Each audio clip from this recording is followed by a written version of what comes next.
Everyone, Jon Sharp, president of the Hardenbergh Insurance Group, coming to you today from the HIG Academy. And we're talking about returning to work. And returning to work meaning post-COVID.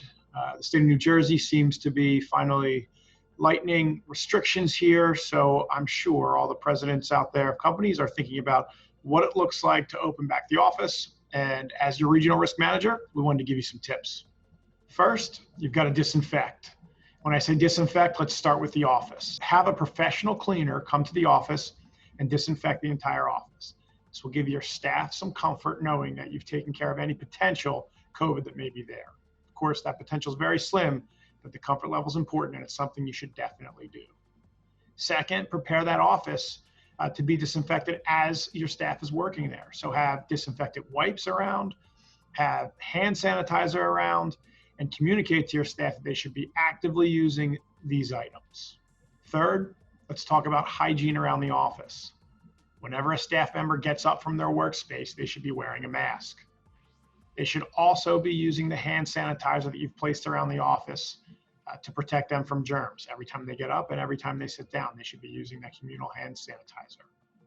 Finally, you want to discourage your staff members from touching their ears, their nose, or their mouth throughout the day. Another thing you should consider before your staff comes back in is taking a look at your office layout.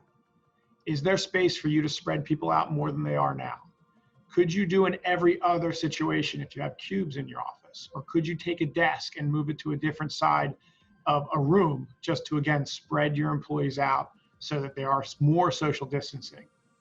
If those are things you can do, I encourage you to take a look at them and make the changes that are necessary. I know these changes are no fun and they're probably things we don't want to talk about, but they are necessary. And I encourage everyone to speak directly to their staff members about what the changes are.